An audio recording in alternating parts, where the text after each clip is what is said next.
Може ли този мизерен бус да се превърне в кемпер, с който да обикалям в Европа?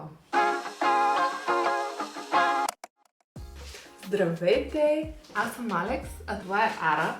Това е канала ми Off Duty in Motion. Защо реших да го кръста така? Защото когато не съм на работа, си търся или някакво занимание или приключение. И този път съм си харесала един наистина голям проект, а именно конверсията на товарен бус в кемпер. Точно преди една година, на 30-тия си рожден ден, си пожелах още повече пътувания и си обещах да си направя кемпер, за да може Ара да пътува с мен. Днес, на 31-я ми рожден ден, си обещавам да започна да споделям конверсията на буса тут. От миналия ми рожден ден до сега се случиха много неща. В началото започнах с събиране на средства и ровене в Pinterest, гледане на безкрайно много YouTube видеа с конверсии, за да мога да реша кой билд е най-правилният за мен.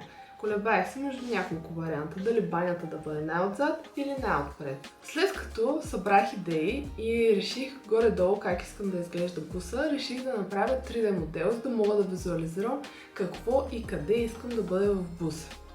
Това ще ми помогне и да си избера най-правилната база, на която да започна конверсията. След като приключих с 3D моделирането, вече бях сигурна, че искам да си купя Fiat Ducato или Peugeot Boxer и започнах да ходя на огледи за бусове. Ходих на няколко огледа в София и един в Русе, като накрая се спрях на един от бусовете, които бях видяла в София. Първоначално ми изглеждаше като много добра идея, изглеждаше доста запазен, но се оказа, че е много мръсен. Беше използван за превозване на кучета, но всъщност не беше това проблема. Проблемът беше, че шофьорът, който го е карал, е бил изключително мизерен. Така, дойде време за голямото почистване.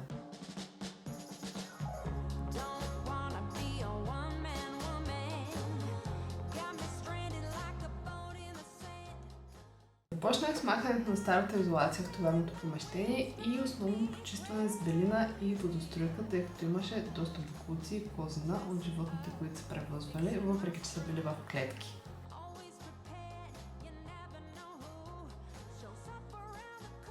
Пода и разделителната стена на буса бяха прекалено гнусни, затова директно ги изхвърлих.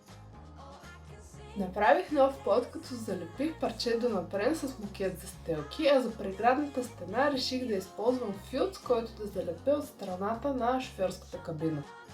След това обработих всички ръжди, първо с стеглена четка, и след това с ръждопреобразовател. И след като бях готов, започнах да нанасям един спрей, който е защита на ходова част. По принцип се използва за външната страна на ходовата част, но реших да го сложа и по пода вътре, тъй като беше доста отчукан и се притеснявах дали няма да се развият нови ръжди, след като направя конверсията.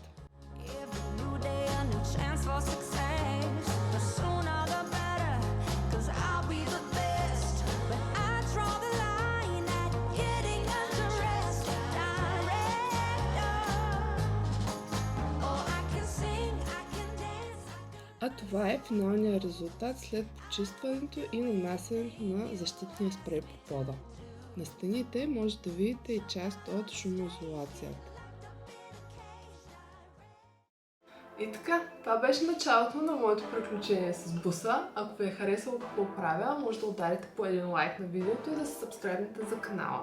В следващото видео ще видите и как започвам с изолацията на буса. Използвала съм 4 вида изолация на различни места с различни цели. Благодаря ви и до следващия път. Чао!